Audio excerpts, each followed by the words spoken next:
দর্শক, পবিত্র ঈদুল আজহা সবাইকে ঈদের শুভেচ্ছা, ঈদ মোবারক।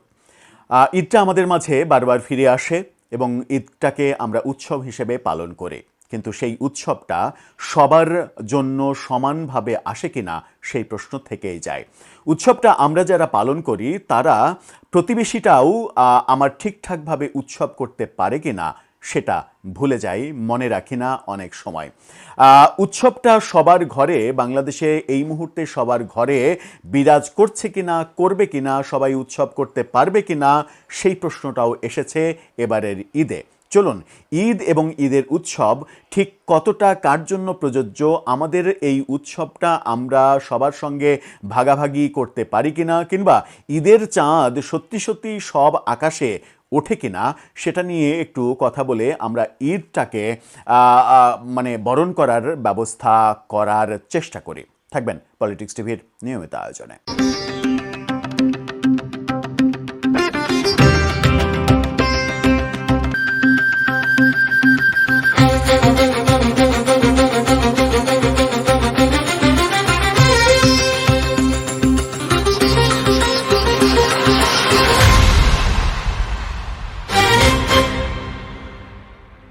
দর্শক, কখনো কখনো কোনো মা প্রতীক্ষায় থাকেন, সন্তানের প্রতীক্ষায় থাকেন, আত্মীয়ের প্রতীক্ষায় থাকেন, কিংবা কখনো সেই মা তার স্বামীর প্রতীক্ষায় থাকেন।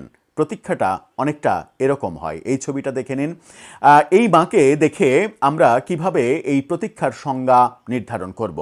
সংজ্ঞাটা কি এভাবে নির্ধারণ করব যে মা সদ্য মারা যাওয়া সন্তানের জন্য প্রতীক্ষা করছেন ঈদের দিনে, যে সন্তানটা সম্প্রতি হামে আক্রান্ত হয়ে মারা গেছেন?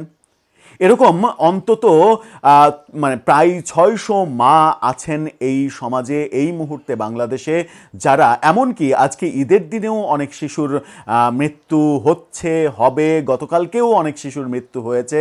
এরকম শত শত মা ঈদের দিনে আমরা যখন উৎসব করছি তখন এই মায়েরা অপেক্ষা করছেন তার শিশুটা ফিরে আসার, কিন্তু সেই শিশু আর কখনোই ফিরে আসবে না, তাকে মা বলে ডাকবে না, তার বুকের দুধ খাবে না, সে চলে গেছে অনন্ত ঠিকানায়। এই মায়েদের প্রতীক্ষা কখনোই শেষ হবে না। আবার এই মা এমনও হতে পারে যে তার সন্তান কিংবা স্বামী হয়তো ঈদের বাজার করতে গেছে, কিন্তু বাজারটা ঠিকভাবে করে আনতে পারবে কিনা, বাজার করার এক প্যাকেট সেমাই কিংবা আধা কেজি চিনি কেনার সামর্থ্য আছে কিনা, মাংস কিনা তো অনেক দূরের কথা, সেটাও একটা বড় ব্যাপার। সেই অপেক্ষায়ও হয়তো থাকতে পারেন যে বাজার করে আনলে তারপরে ঈদের রান্না হবে। সেই ঈদের রান্নায় হয়তো বেশি কিছু থাকবে না, ওই কম দামি সেমাই একটু চিনি দিয়ে পাকিয়ে কোনো রকমে সন্তানের মুখে যদি তুলে দেওয়া যায় তাহলেই তার তৃপ্তির হাসি। এরকম পরিবার বাংলাদেশে আছে, শুধুমাত্র আছেই না, বাংলাদেশ এই মুহূর্তে বিশ্বের 10টা দেশের মধ্যে একটা, যে 10টা দেশ দারিদ্র্য সীমার মধ্যে বাস করছে, যে 10টা দেশে ক্ষুধা অনেক বেশি পরিমাণে রয়েছে। সেই ক্ষুধার্ত মানুষদের জন্য আমরা কিছু করতে পারি কিনা, পারছি কিনা, সেই প্রশ্নটাও আসবে। আবার যখন হামের কথা বললাম, এই পোস্টারটা দেখে নিন। সেখানে বলা হচ্ছে 2 শিশু আকাশের উদ্দেশ্যে রওনা দিয়েছে। সেখানে বলা হচ্ছে ঈদে আমাদেরও নতুন জামা জুতো পরার কথা ছিল, কিন্তু হাম তো আকাশে পাঠিয়ে দিল, তোমরা কিন্তু সাবধান থেকো, সবাইকে ঈদ মোবারক।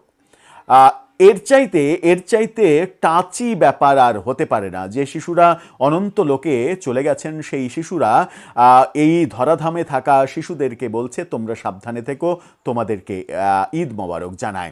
এই শিশুরা যখন অনন্ত লোকে চলে গেছেন, হাজারো শিশু যখন হাসপাতালে মৃত্যুর সঙ্গে পাঞ্জা লড়ছেন, তখন কি প্রফেসর ইউনূসের ঈদ বাকি থাকবে?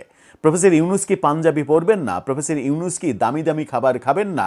প্রফেসর ইউনূস কি ঈদের দিনে শুভেচ্ছা বিনিময়ের মতো ব্যাপারগুলো করবেন না? কিংবা প্রফেসর ইউনূস কি নিজের নামে বিশ্বের বিভিন্ন মুসলিম দেশের সরকার প্রধানকে চিঠি পাঠিয়ে নিজের বীরত্ব গাঁথা তৈরি করার চেষ্টা করবেন না? কারণ আমরা তো তাকে দেখেছি, হামে যখন শিশু মরছে তখন তিনি বিদেশি প্রতিনিধি নিয়ে এসে বাংলাদেশের চিকিৎসা ব্যবস্থা নিয়ে কিভাবে ব্যবসা করা যায় সেই মিটিং করছেন। তার মানে হামে আক্রান্ত এই শিশুরা কিংবা হামে মৃত এই শিশুরা কোনোভাবেই তাকে আক্রান্ত করতে পারেনি, তাকে এতটুকু স্পর্শ করতে পারেনি। তার ঈদ হবে, প্রফেসর ইউনূসের ঈদ ঠিকই হবে, কিন্তু হামে মৃত্যুর যে ঘটনাগুলো ঘটলো 600 পরিবার, সেই 600 পরিবারের ঈদ হবে না। জুলাই আন্দোলনে মৃত্যুকে গণহত্যা বলছি আমরা, কিন্তু এই হামে শত শত শিশুর মৃত্যু, এটাকে গণহত্যা বলছি না, এর দায় কারো ঘাড়ে যাচ্ছে না। আমরা যখন ঈদ উদযাপন করছি, আমরা যখন কোরবানির গরু জবাই করছি, মাংস খাচ্ছি, উৎসব করছি, তখন এই 600 পরিবারের সঙ্গে আরও অন্তত 60,000 পরিবারের ঈদ নেই, ঈদ রয়েছে তাদের হাসপাতালে। আমরা একবারও ভেবেছি যে অন্তত 60,000, 50 থেকে 60,000 পরিবার তারা ঈদ করছে হাসপাতালে, মানে ঈদ তো নেই, মানে তাদের ঈদ হচ্ছে হাসপাতালে, হাসপাতালের ওই স্যালাইনে কিংবা অক্সিজেনের ভেতরে। এই যে অবস্থা, এই অবস্থার মধ্যেও আমরা ঈদ করছি। ঈদ হয়তো থেমে থাকবে না, কিন্তু আমি যখন ঈদ করছি তখন আমার প্রতিবেশী ঠিকভাবে ঈদ পালন করতে পারছে কিনা, সে হাসপাতালে তার মৃত্যুর সঙ্গে পাঞ্জা লড়া শিশুর পাশে বসে অনিশ্চিত রাত কাটাচ্ছে কিনা, এই খোঁজটা নেওয়া কিন্তু আমাদের দায়িত্ব। এই ক্ষেত্রে একটা উদাহরণ আমরা দিতে পারি।